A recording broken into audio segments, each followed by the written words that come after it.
Okay, cool. No worries. Okay, are you ready, Rebecca? Ready. Okay, hello everyone. Welcome to the episode of Connecting with Rebecca Raad. This is episode number 24. And my name is Sam Lee, and I'm the founder of Confidence Academy. So how are you? Awesome. Thank you for inviting me on your show, Sam. Yeah, no worries. Thanks for joining. It's a privilege to have you as a interview guest. Last time you interviewed me, so I'm just returning the favor. How lovely. That's correct. Yeah, sounds good. Thanks for that. So yeah, how was your weekend, Rebecca? I have, thank God for weekends. Gives us a chance to breathe. I had a great weekend. I have 3 children. Yep. It's all school age, so it's usually an opportunity to just chill. Yep. Catch up on the shopping that we didn't get to during the week. Yep. Spend some time together, especially on a Sunday. It's always good to have family time, get a break, and then it's the most important thing. And I think if you don't get that recharge, that refill, we come in on a Monday quite empty. Okay.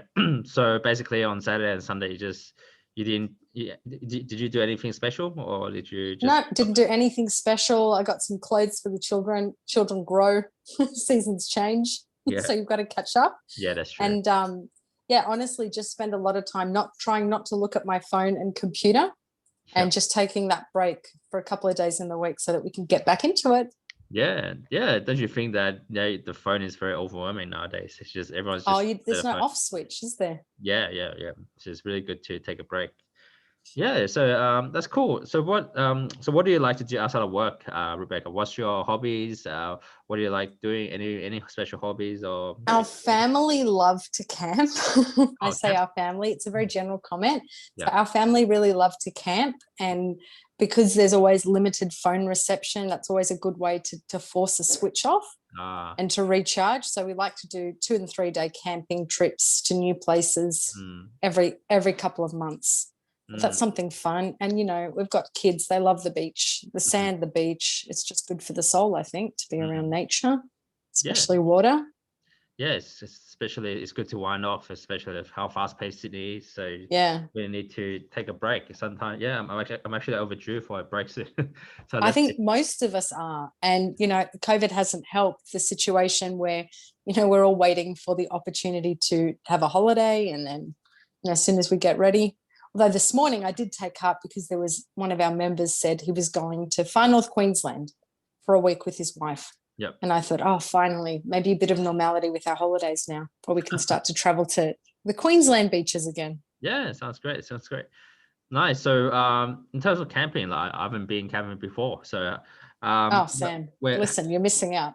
Sleep on the floor, exposed to all the elements. Yeah. It's fabulous. I was going to ask for your experience. So whereabouts in Sydney do you go camping? Like, what's your favorite spots? Our favourite spot will be a place called Lake Lyell, which is in Lithgow, a couple of hours from Sydney. It's actually quite beautiful there. But the kind of camping we do is no electricity, no running water. Yeah. You just really have to be self-sufficient, cook on a fire, that kind of thing. Yeah. Luckily, my husband is very handy. Otherwise, we would starve and freeze to death. Yeah. He does his job well, should be. He does. Hunter-gatherer. That's great. Yeah, that sounds actually fun. Like, I actually want to give it a go sometime. And I guess, Blue Mountains area must be... it's beautiful. Yeah. And, we've been a few times since the bushfires last year, and you can really see how it's regenerating. We saw originally how it was just, the fire had just ravaged hundreds and thousands of acres. And as we've gone through the year last year, you just see how it's changed and it's regenerating, and out of the ashes, the new growth forms. Quite amazing and very beautiful. Yeah, totally. Yeah, it's a little bit sad. Like, I actually been to Blue Mountains last week, and then I see all these trees burnt. It's like they're black.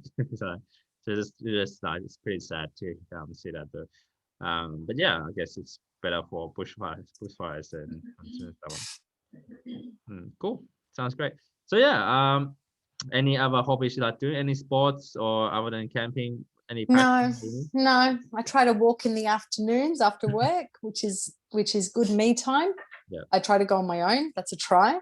Yeah. But no hobbies, no sports. I find my work is very fulfilling. That's good. As long as you like it, then that's the most. Absolutely. Yeah, cool. So yeah, so tell me about your career job. So you're an executive director of BNI from the, is that the Yep. Penrith and the South and the Northwest region? Yep. So I'm an executive director of BNI Sydney, Northwest, and Penrith. So Yep. I cover quite a large region, which includes Blacktown, Penrith, the Blue Mountains, Parramatta, the Hills, and Windsor. Yep. And it basically means that I own that franchise and I can grow it and help it thrive and flourish, which is exactly what it's doing. Sounds good. Yeah, actually, yeah, like I looked up to you because you had that kind of role that it sounds actually amazing what you do. So Thanks, can you tell me your kind of duties, your day-to-day duties? Yep. So basically my job is to visit chapters and, make sure that they're running well. I have quite a large team that helps me keep the chapters running smoothly. Yep. And I meet with people. It's actually a fabulous job. It's basically coffees and lunches all day, every day. Yeah. It's really hard work to maintain this figure. Yeah. Yeah. So it is. It's not for everyone because it's a job full of people, and it's perfect for me. Yeah, I guess you have to be a people's person, Yeah. to this role. I can see Yep. you have a bubbly personality, and which is good for your good to do this. Well, it certainly helps. We have 600 members with various diversities, very ethnicities and cultures and different age groups. It's something that I love being around, and I love watching it grow. And everybody's so different from each other. I think it's a really exciting thing to give BNI the opportunity for everybody. That's cool. Sounds great. And do you how many franchises are you looking after now? Okay, so my franchise is just the Sydney Northwest and Penrith region, and we've got 22 chapters in our region, with another one coming shortly. You must so be it's a big region. Yeah. You must need to look after a lot of stuff. Yeah. Wow. Driving here and there, and then so do you actually drive to Penrith and all those outskirts areas? Yep. Okay. I drive everywhere. I clocked up a lot of kilometers in my car. Lucky my husband's a mechanic. Services the vehicle. But yeah, I've clocked up a lot of kilometers. I can go from Penrith to Prospect, back into Norwest and Parramatta, Windsor. It's very varied and very interesting because we see different groups of people in different areas. And I think that's where BNI comes alive in our region. Nice. That's great. And I remember I sat in your car when you interviewed me. It's very comfy, I guess. It's a beautiful car. Yeah. I'm lucky with my car. Yeah, exactly. I guess, yeah, it's good. It's good. It's a good car daily to drive in. I guess. Yep. Well, I think the one thing you need, I spend a lot of time in the car and I spend a lot of time in cafes. And the one thing you need is a comfortable car and good coffee. Totally. That's true. I guess you need to fill up, refill, and things like that. So yeah. Awesome. So yeah. So how long have you been as an executive director of?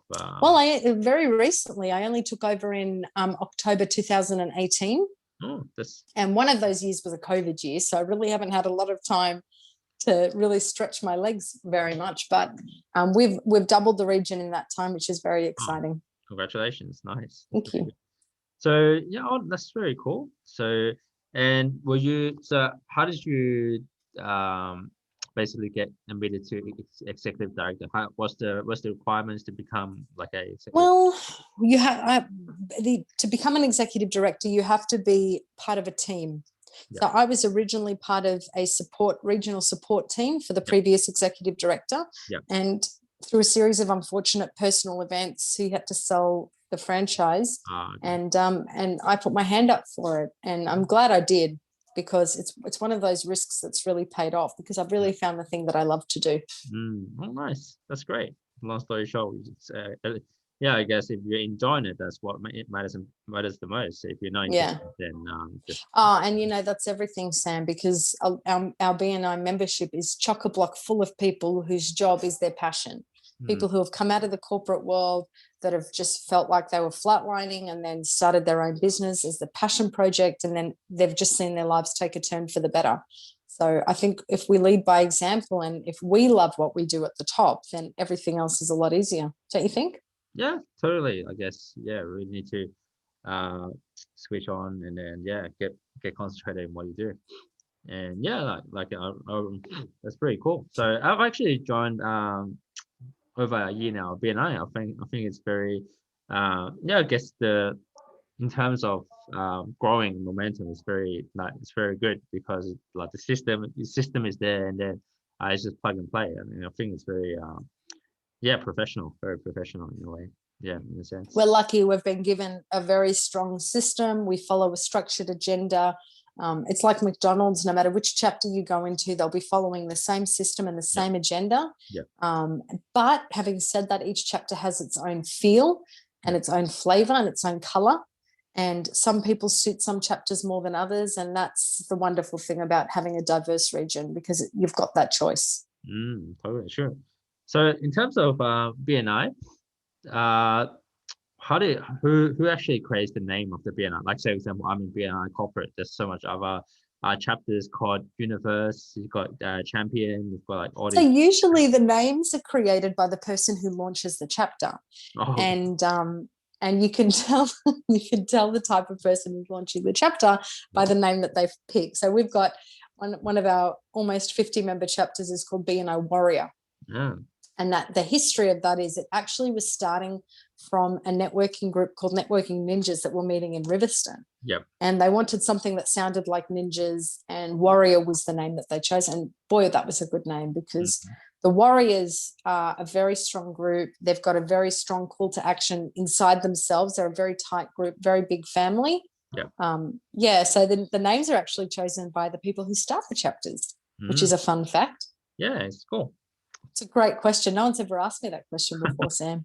Yeah, I was like, yeah, I learn something new every time. I'm just very curious how the names got about, and some of the names sounds pretty cool.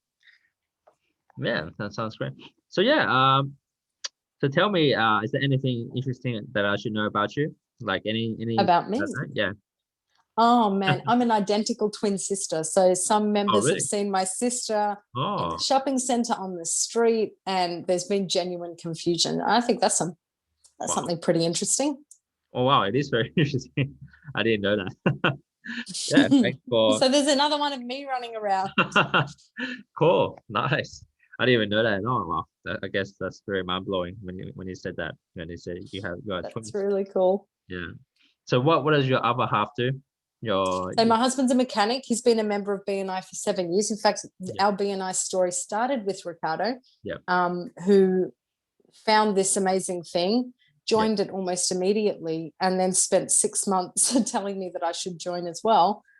And of course, I was saying to him, don't be ridiculous. I'm very busy. I have children to look after. This is all too much pressure for me. Yep. And then the previous executive director called me up and said, I think you should come and check out a meeting. And of course I said yes, because it wasn't my husband asking.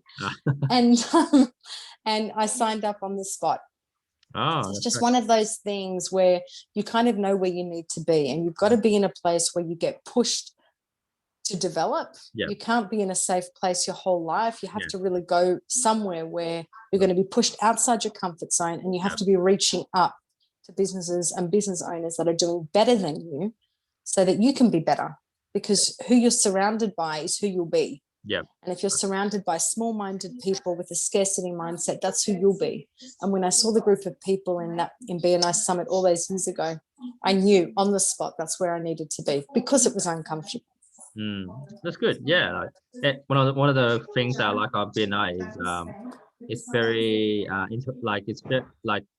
it's how should I say, like, it gets you out of the comfort zone, which is good. It transforms you like from a personal development point of view, like it makes you a very confident person. So and yet people struggle so much with it, Sam, because there is that you have to have the ability to get out of your own way to move forward in this environment.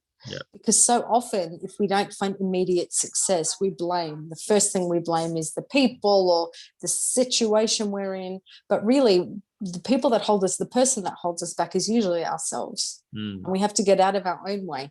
I see. I think, okay, that's fine. That's work. Fixed it. Something just came up. That's great. Nice. So how about your twin? What did she do? So my sister, we did the same university degree, went through school, went through uni together, did us the same honours degree in biochemistry. Nice. And she ended up doing a master's in special education. She's a special ed teacher. Yeah. And I continued in science until I left the industry and got a role as a BDM for a toy company, which was quite fun. Nice. That's cool. Nice. I guess it's very cool to be to have twins just to see what your other half does. Oh, it's really cool because when you realize how much more similar we were when we were in the same environment, it's fascinating. Because when we left the home environment and we moved out and we went our separate ways, how different our paths ended up being. So it's a fascinating study if you ever wanted to. I would love to hear that over coffee next time. Oh yeah, that's a good story, Sam. You'll like that one. I'll have to bring Rachel with me and she can tell it with me. That'll be fun. Yeah, that's good. Nice. So yeah, this draws to my second last question. So how do you actually? So I guess you have to be a people's person. What's the secret behind to build better relationships with people you meet? You have to actually be ready to be vulnerable. And so often I see people who are scared, they build up a wall in front of them, and you can't help somebody that doesn't want to help themselves. Yeah. Everything about business is people buying from people. And the way people buy from people is through human connection. Yeah. And unless you break down that wall and you show the mushy bit inside, you'll struggle to find sales in BNI, because BNI is all about human connection. So my best advice is don't be afraid to be vulnerable. Everybody's got a story. Feel free to share it. And that's where you get a return on investment, believe it or not. That's true. Yeah, that's good, because that's what I do. I actually try to build human connection, help people to build human connections as well, from my confident point of view. So absolutely, that's exactly right. Yeah, cool. Nice, that's great. So anything else any secrets behind your success? Oh man, I think people just want happy, Sam. I think it's really hard. Sometimes it's the hardest thing in the world to put on a smile and to find the good in something, but I think it's a precursor to success. I think if you can just be happy, and if you're feeling unhappy, then make somebody else happy, and then that'll come back to you. That's what I found in my experience. Yeah. I guess your smile is very contagious. That's why you can, be who you are, which is very good. Well, thanks for that, Rebecca, for sharing your tips behind your secrets. And yeah, I just want to. The last thing is, how do we find out more about you? Do you have a website? Are you on social? We have a website. I've got a social media page which you might tag for me, Sam. Definitely. And we've got a website, bnisnw.com.au, and we'd love you to go and check it out. Yep. And come and visit one of our chapters. Come and visit your chapter, Sam. I do hear you're hosting a speaking course. Would you like to share more about that? Yeah. So basically, I'll be hosting a BNI workshop. Basically, just teaching it's kind of like improving on your networking skills and social skills, so you can better be more confident when it comes to connecting with people. And I think it's good for BNI because sometimes people might be nervous, they might feel they're shy, or they think they'll be overwhelmed when they connect with people. And my job is to ease that nervousness and be more confident when it comes to connecting with people. So yeah, hopefully it'll be on the it'll be next month, and yeah, looking forward to it. I'll put the link down in the comments. I think that's the least you can do for us, Sam. Yeah, totally. I will definitely I'll get onto it. Awesome. Good job. Thanks for the thanks for the opportunity as well. Really very thoughtful of you, Rebecca, and I really appreciate what you did. It's my pleasure, Sam. I want to see us all thrive. Good on you. Sounds good. Thanks a lot. Well, yeah, thanks for that. And I think you're on LinkedIn as well. So probably when after today, I'll be posting this on LinkedIn, Facebook, Instagram, and then hopefully. Awesome. Yeah, thanks for that, Rebecca. So this ends interview, and I like what you said today. Very inspiring, very motivational. You should become a motivational speaker as well. Yeah. Thanks, Sam. All right. So yeah, thanks for that, and I hope you have a great week to come. Thanks, Sam. Thanks for having me. No worries. Have a good one. I'll speak to you soon. See you. Bye. Bye.